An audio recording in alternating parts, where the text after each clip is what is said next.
बांका जिले का जो चांदन जलाशय परियोजना है, वहाँ से नहरों में किस तरह से पानी बहाव होता है और किस तरह से नदियों में जाता है, वो आपको मैं दिखाने वाला हूँ। देखिए, ये जो आप दिखाई दे रहा है आपको मोबाइल के स्क्रीन पर, ये चांदन जलाशय परियोजना डैम से पानी छोड़ा गया है। और यहाँ पर देखिए 2 भाग है। ये जो पानी है यहाँ पर 2 भागों में विभाजित होती है। एक जो बड़ा वाला भाग है वो यहाँ से नदियों में पानी प्रवेश करता है, जो कि उधर फॉल होता है, वो भी आपको मैं दिखाऊंगा।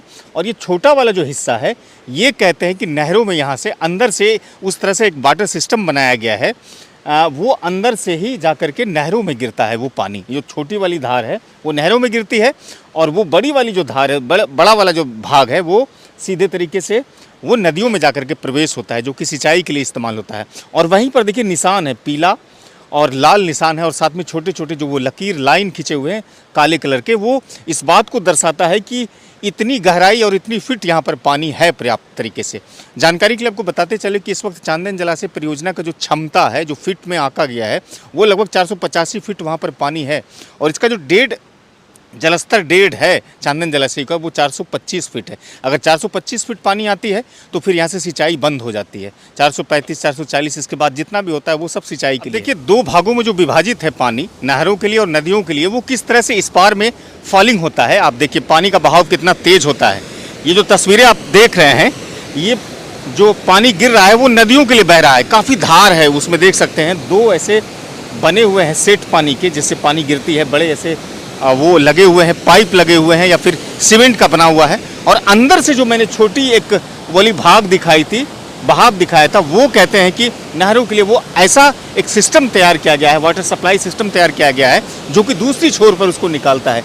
तो ये खूबियाँ चांदन जलाशय परियोजना की है। लेकिन दुख इस बात की है कि चांदन जलाशय में इस वक्त काफ़ी मात्रा में गाद जमा हुआ है, जिसको निकालने की उम्मीद यहाँ के किसान लगाए हुए हैं, और अभी तक इस उम्मीदों में कामयाबी वो नहीं पा पाए हैं। नीतीश कुमार ने कहा है कि जल्द से जल्द गाद निकाला जाए, लेकिन वन विभाग और जल संसाधन विभाग के पेच के कारण से अभी तक ये गाद निकल नहीं पाया है।